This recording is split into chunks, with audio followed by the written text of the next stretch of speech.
Appreciation और 200 रुपए की उम्मीद। मेरे सभी साथी इंजीनियर्स को प्रणाम। मैं हूं आपका सूत्रधार और आज फिर हाजिर हूं एक और नई दास्तान के साथ। वो दिन आ गया जिसका सबको इंतजार होता है और बड़ी बेसब्री से इंतजार होता है, पहली सैलरी का दिन। उस दिन साइट पर अलग ही माहौल था। किसी के चेहरे पर मुस्कान थी, किसी को ओवर टाइम मिला था, किसी ने बच्चों के लिए सामान खरीदने का सोचा था और मैं अपनी पहली पगार का इंतजार कर रहा था। जब हाथ में लिफाफा आया तो दिल खुश था, लेकिन शायद कुछ उम्मीदें भी साथ थी। किसी को मेहनत का हिसाब मिला, किसी को ओवर टाइम का इनाम। मैं बस अपनी पगार लेकर बैठा था और सोच रहा था कि मुझे अप्रिसिएशन मिलेगी और 200 रुपये अधिक। मैं मन ही मन जैसे आस लगाए बैठा था।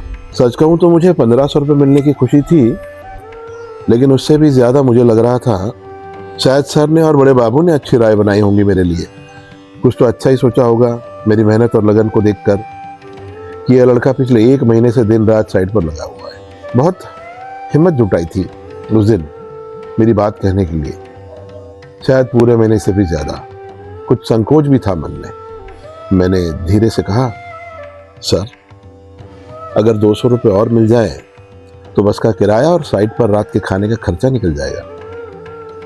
सर कुछ बोलते उससे पहले ही बड़े बाबू ने जवाब दे दिया, अरे तुम तो यहीं रहते हो ज्यादातर, खर्चा कहाँ होता है, अभी तो 1 ही महीना हुआ है, आगे देखेंगे। बस इतनी सी ही बात थी, लेकिन उस उम्र में दिल को बहुत बड़ी लगी।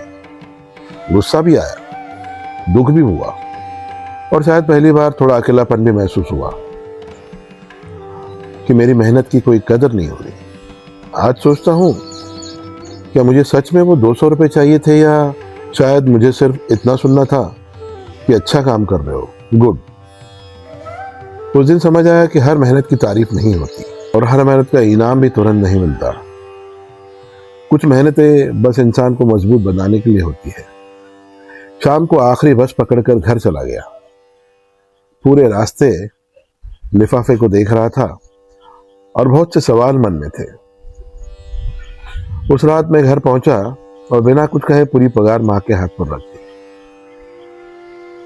आज भी उस पल को याद करता हूं कि बाकी सब धुंधला पड़ जाता है, बस मां की वो आंखें याद रहती है।